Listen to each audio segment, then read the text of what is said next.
Saia miavaka mijoro amin'ny personnaliténao mijoro amin'ny foto-kevitra izay hitanao fa mety amin'ny fiainanao ary ny tanjona izay tianao hotratrarina dia tsy voatery hitovy amin'ny olona rehetra manodidina anao. Tonga soa atao mifandarana izany foresanty Kanada indray ianao. Fiteniko eto matetika ny hoe saia miavaka. Io fiavahana io mantsy izany dia zavatra mety hitondra amina situation anankiroa. Na ianao zany ho voavaka ho voailika rehefa miavaka. Na ianao ho tafiditra ao anatin'ny sosiete satria manana zavatra atolotra miavaka.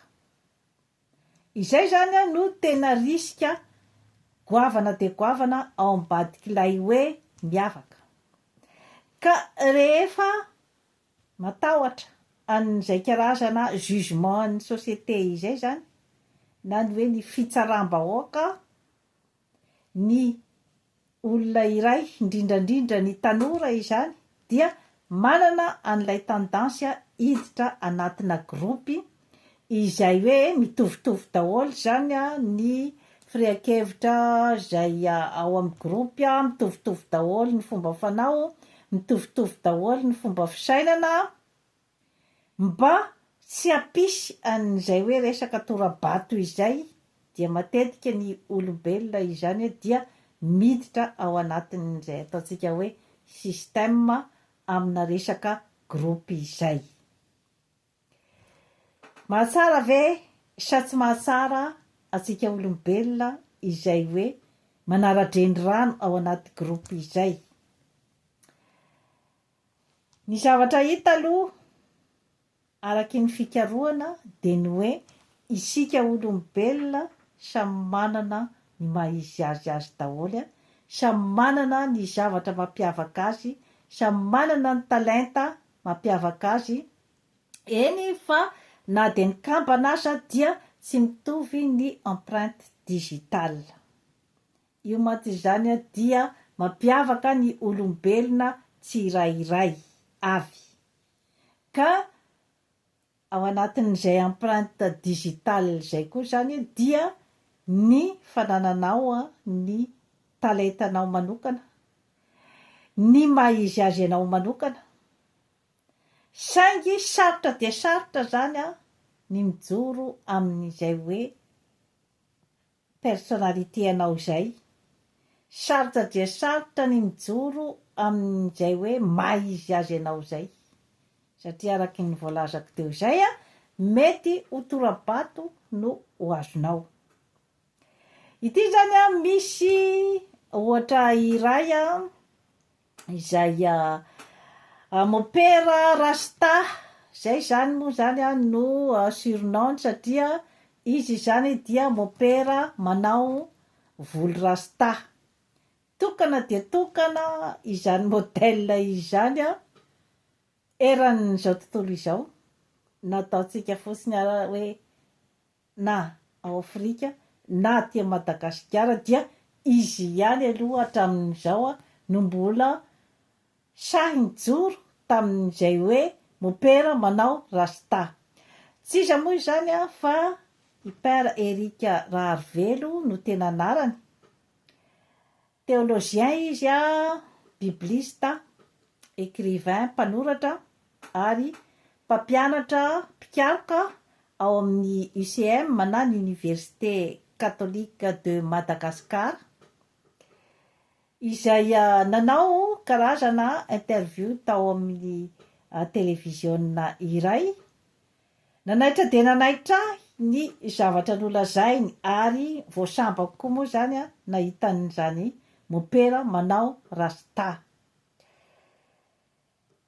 Mijoro dia mijoro amin'ny foto-kevitra izay ijoroany izy ary mazava ihany koa zany ny tanjona izay tiany hotratrarana. Fantatritsika eo amin'ny fiarahamonina izany olona manao rasta izany, indrindrandrindra moa izany raha ao Madagasikara, dia matetika mahazo karazana préjugé. Izany hoe raha vao mahita olona manao rasta zany ny olona dia tonga de hoe préjugé ao ambadik'izay de hoe mpivokarongony na olona mpisotro toaka na olona tsy tsara fitondran-tena. Izay zany matetika no tonga de ikilasian'ny olona zany ny lehilahy manao rasta. No porofoin'ity mopera ity nefa zany ny tsy mahamarina zato isan-jato ny fomba fijery aty ivelany zany na ny ataontsika hoe préjugé. Izy zany dia te hanapaka an'izay resaka hoe fitsarana ivelany ataon'ny zanak'olombelona izay. Misy moa ny fitenenana hoe l'habit ne fait pas le moine. Nefa misy ihany koa ny fitenenana hoe dis-moi comment tu t'habilles et je te dirai qui tu es.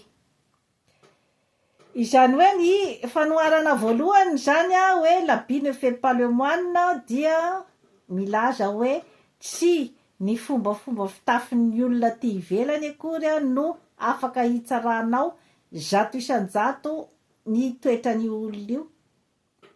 Ny faharoa kosa zany dia tonga de ilainy tsara hoe arakarak'izay fombafomba fiakanjonao ihany no mety ho toetranao sy ny ao anatin'ny lohanao.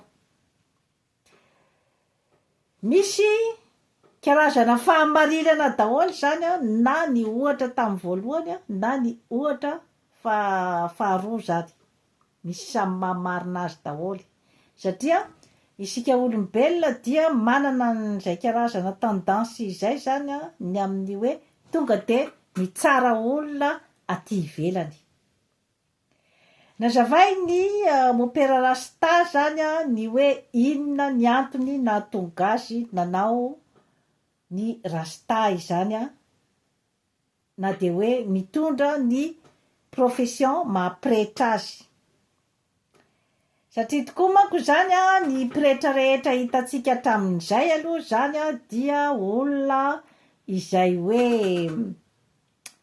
miakanjo ataontsika hoe maotina zany na reo pretra reo manao costard izy zany amin'ny fiainana andavanandro, manao akanjo klasika zany tsy voatery koa nefa hoe costard fa akanjo tsotra izany klasika, tsy misy fantaisie na ohatraohatran'izay zany. De matetika koa zany ny kopon'ny volon'ny mopera rehetra izay hitako aloha hatramin'izay dia manao kopona volo klasika fohy zany mbola tsy nahita aloha hoe mopera na de natao fotsiny hoe manao afro.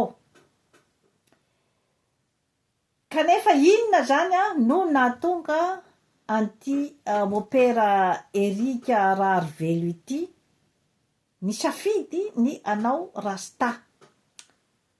Personnalité goavana de goavana izany ary tena défi satria misy fiangonana nge henoko Madagasikara fa nisy olona manao rasta niditra tao amin'ilay fiangonana de voaroka tsy afaka niditra tao amin'ilay fiangonana. Nahoana nefa zany ilay mopera izay hoe hitory ny baiboly sy ny tenin'Andriamanitra amin'ireo olona izay kristianina entiny zany, inona zany nahatonga azy isafidy an'izay karazana look rasta izay. Raha ny filazany zany de ny hoe tamin'izy mbola tanora mbola tsy pretra zany dia betsaka zany ny namany manao rasta. De hitany hoe nisy préjugé be dia be zany fitsarana ivelany zany a nanjohan'ireo naman'ireo zany kanefa izy namana am'ireo olon'ireo mahalala tsara mihitsy zany a nitoetran'ireo naman'ireo de rehefa tafiditra tao amin'ny pretra zany izy a de tapa-kevitra anao rasta de ny fitantarany moa zany a de nahita fanilikiliana maro izy zany raha ny témoignageny zany teo amin'ny fiarahamonina tamin'izay hoe fanaovany ny volo rasta izay de rehefa miteny zany ny olona hoe moperane io na hoe frerane io tamin'izy mbola frera izany a de zay le olona zany vao miemotra fa ny tonga de jugement ny olona zany a dia ohatrany hoe jiolaboto izay mantsy zany a no tena tiany mopera ovakina izany a izay hoe karazana préjugé izay lalina de lalina ny fahasahiny zany a mijoro amin'izay heviny izay satria araky ny eritreriny zany a dia afaka manatona bebe kokoa zany a an'ireo karazan'olona ohatraohatran'izay rasta izay zany izy afaka mampita ny tenin'Andriamanitra ao amin'ireo karazan'olona ireo zany izy raha ohatra ka mitovitovy aminy zany a ny fomba fitafiny sy ny lokiny zany mampieritreritra tena mampieritreritra zany tafitako kokoa zany ozy izy a ny zavatra tiako ampitaina raha ohatra aho ka tafiditra ao anatin'ilay tontolo izany fa raha ohatra ozy izy a tonga de miavaka be manao costara nefa andeha hiresaka amin'ireo olona izay ataontsika hoe voavaka zany satria moa tsika tsy afaka hiatsara velatsi fa izay ny fiarahamonina matetika ireo karakarazan'olona ireo dia voavaka amin'ny fiarahamonina ary tonga dia mahazo fitsarana dia ny mialoha hitako izy izy a ny fijalian'ny olona ny fijaliany mahantra de aleoko zany ozy izy a manatona ny zareo a miditra ao anatin'ny mondeny reo olona ireo mampieritreritra tena mampieritreritra zany hoe fomba fisainana izany satria tena zava-baovao mihitsy zany a eo amin'ny tontolon'ny katolika eo amin'ny tontolon'ny fivavahana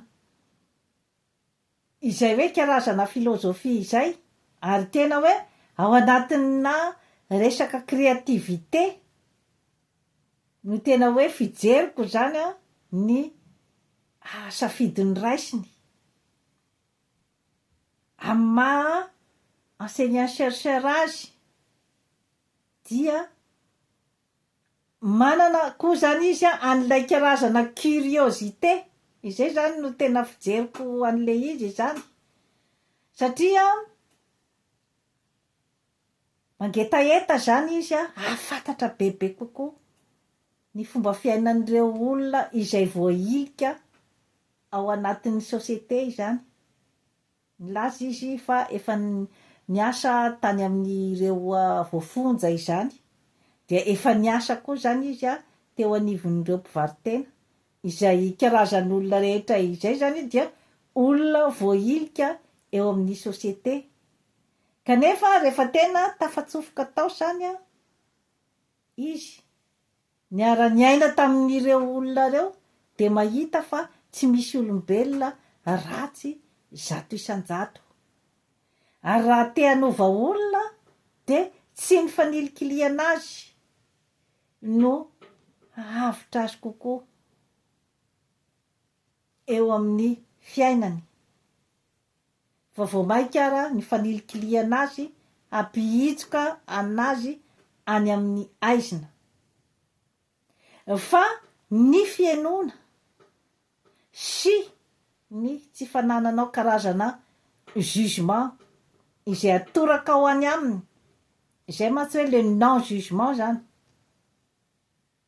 amin'ny psychologie zay zavatra zay amin'ny philosophie zay hoe non jugement zay no mapety bebe kokoa zany ny communication anao amin'ny olona iray na vondrobondron'olona izay hoe tena tianao zany ny andreny feony ary tena hoe tianao zany ny hitondra message ao aminy ary ny hanatsarany ny fomba fiainany.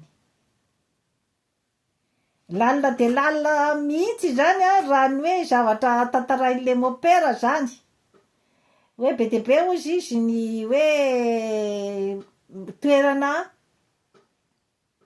sy ny opportunité zay tokony ho azoko izy izy fa fantatro fa ny fanaovako rasta zany dia mampisy limity ny toerana izay omena azy satria mopera tena manam-pahaizana de manam-pahaizana tokoa raha i mopera rasta ka ao amin'ny manam-pahaizana koa zany misy an'izay karazana curiosité izay ilay te hafantatra bebe kokoa ary ny zava-dehibe ozy izy de ny fanarahana any Jesosy Kristy, ny fanananao ny fo madio fa tsy ny fomba fitafy na ny fanaovana ny volo, zay ozy izy no tena zava-dehibe ny afaky zany.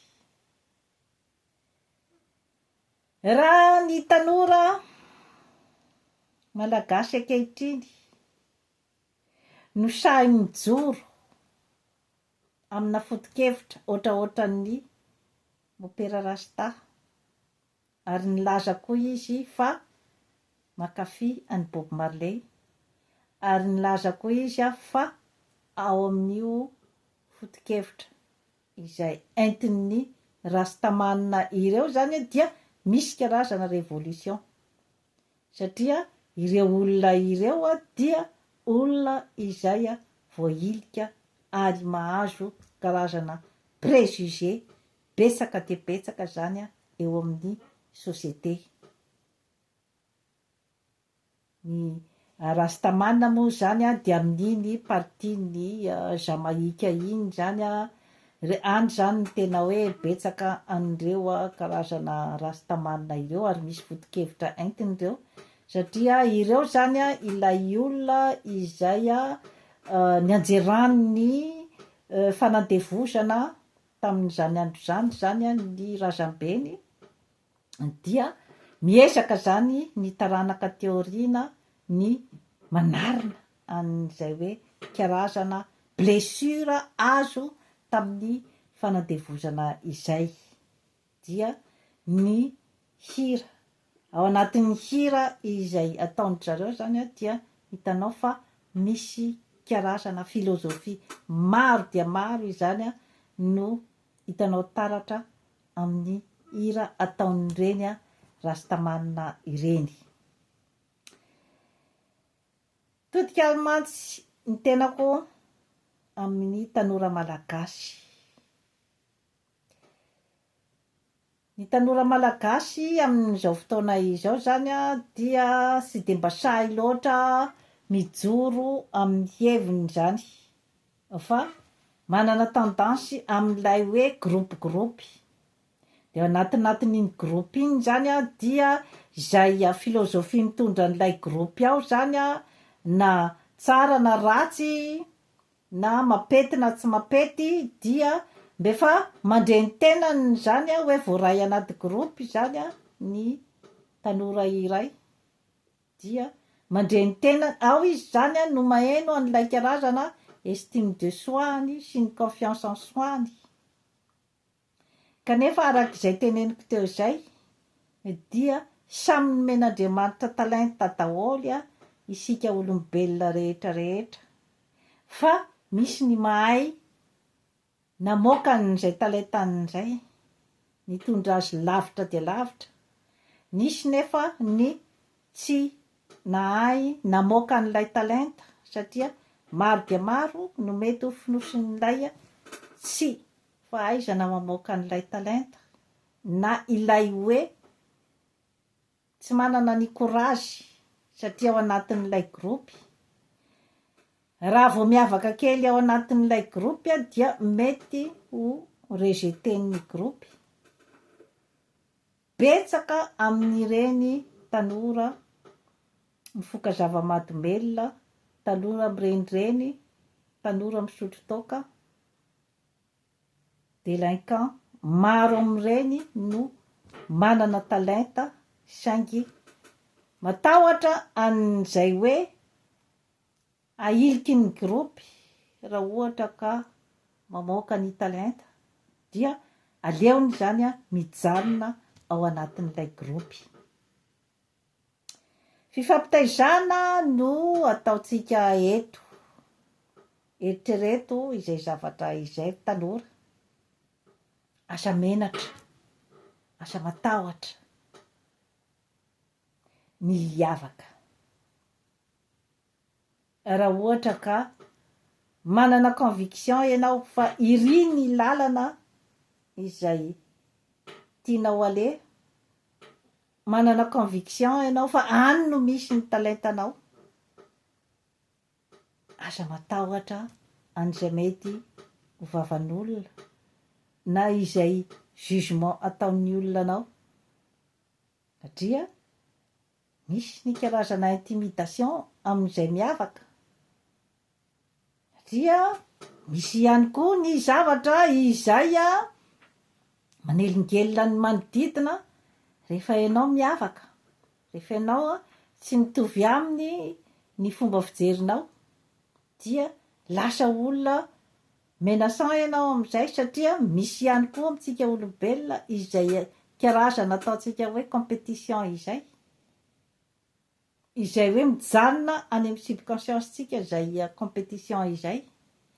Ka rehefa misy zany ny olona izay hoe miavaka dia matetika cible-na resaka intimidation. Ary maro dia maro amin'ireny olona izay hoe malaza eran-tany no olona ny subira intimidation nandritry ny androm-piainany iray manontolo. Ohatra amin'izany dia ilay mpanefoefo malaza namorona ny voiture électrique Elon Musk izay nanohana andriamatoa Donald Trump tamin'ny fifidianana. Ny tantaran'ny Elon Musk zany dia nisubira intimidation izy zany nandritry ny androm-piainany iray manontolo satria tsy mitovitovy amin'ny olona rehetra zany ny fomba fisainany, ny fiesiny sy ny zavatra ataony. Etiko ampieritrretana antsika fotsiny zany izay zavatra rehetra izay tanora, asa menatra, asa matahotra, ny hiavaka. Enoy ny feo ao aminao, ny feo izay mitondra anao any amin'ny lalana izay mampety anao, any amin'izay tanjona fantatrao fa hampisy ny talentanao, asa matikena maso, mijoroa. Mila n'izany ny firenena, mila n'izany ny tanitr'asantsika ankehitriny. Satria ny zavatra azoazo moramora fahatany satria mialokaloka ao ambadiky ny olona iray, mialokaloka ao ambadiky ny matanjaka ozy izy ny fitenenana, dia izay no ananana ny hery sy ny ahafahana mieritreritra fa matanjaka. Ny hery avy ao anatinao ao ihany no hampisy ny asavarana sy ny réussite maharitra ho anao. Afaka manohana ny manodidina, fa ilay talenta ao aminao, iny ihany no ataontsika hoe valeur sûre. Maro dia maro mantsy mietrapiketraka hoe iza ny ao ambadika any ao. Rehefa misy ny olona zany hoe iza ny ao ambadikinao ao, izy zany manao ny la pluie et le beau temps ho anao. Rehefa tiany azerary amin'ny tany ianao zany dia mianjera any amin'ny tany. Fa rehefa manana ianao ny hery avy ao anatinao ao, tsy matahotra n'iza izany ianao amin'ny fiainana. Ary ny hery avy ao anaty dia miaraka foana amin'ilay hery avo indrindra. Atolotra azy ny fiainanao ray manontolo. Aide-toi et le ciel t'aidera. Dia toy izay sy toy izay indray tompoko lahy sy tompoko vavy no azo natolotra anao anio. Manaova abonnement amin'ny Jeanne Forêt Santé aty Canada fa hanatsara ny fiainanao. Veloma tompoko.